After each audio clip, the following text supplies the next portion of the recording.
If you live in one of the thesecities, better make sure you have a good umbrella. While many think locations in the Pacific Northwest such as Seattle and Portland are metropolitan areas where the rain gauges are always full, it turns out the cities that see the most amount of precipitation are thousands of miles away in the other part of the country. In fact, there are 5 U.S. cities in the southeast that see the greatest amount of precipitation per year, on average.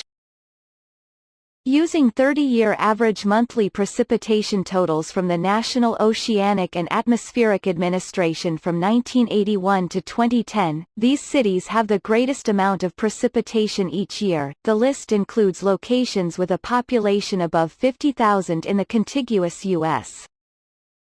The city of Pensacola, Florida, gets an average of 61.20 inches of precipitation throughout the year. The city on the Florida Panhandle sees heavy rainfall throughout the year as weather systems interact with moisture from the Gulf of Mexico. The city is also at risk of tropical storms and hurricanes during the summer. The city of Miami sees an average of 61.90 inches of precipitation each year.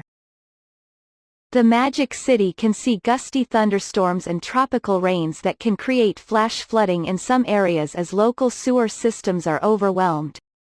The city also is under threat from rising sea levels related to climate change. Just up the road from Miami, another South Florida location is among one of the wettest. The city of West Palm Beach gets around 62.33 inches of precipitation annually on average, according to NOAA. Based on past trends, losses from flooding in Florida could devalue vulnerable homes by $30 billion to $80 billion, or about 15% to 35%, by 2050, according to our report in January from McKinsey Global Institute.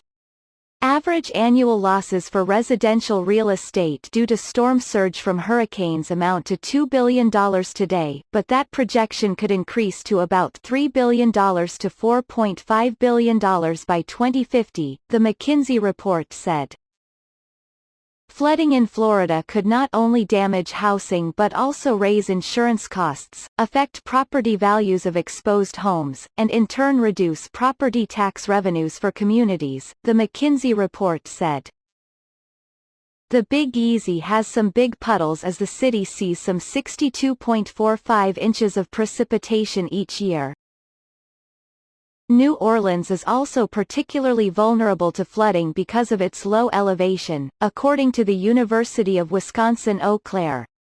Only about half of the city is above sea level, a drop from what once was 100%, per The Atlantic, which cited human interference as a primary reason for why the city has sunk. A 2016 NASA study also said natural geologic factors played a part.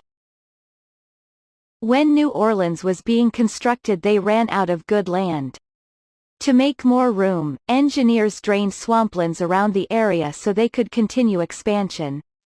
This drainage led to subsidence, stated Wisconsin-Eau Claire, noting subsidence as sinking or settling to a lower level. In this case, it was the Earth's surface sinking lower in relation to sea level. Even some of the city's first settlers, primarily in New Orleans' French Quarter, the original part of the city, knew to build their homes on elevated land.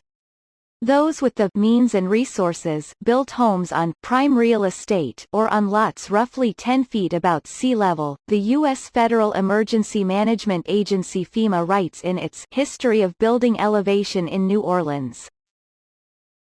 Even during its very beginnings, New Orleans residents understood the value of land elevated above the flood-prone land they had chosen to call home, the agency ADDS.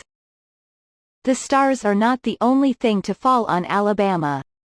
The city of Mobile along the Gulf Coast reigns supreme in terms of the most precipitation every year. The city sees, on average, 65.28 inches of precipitation each year, according to NOAA.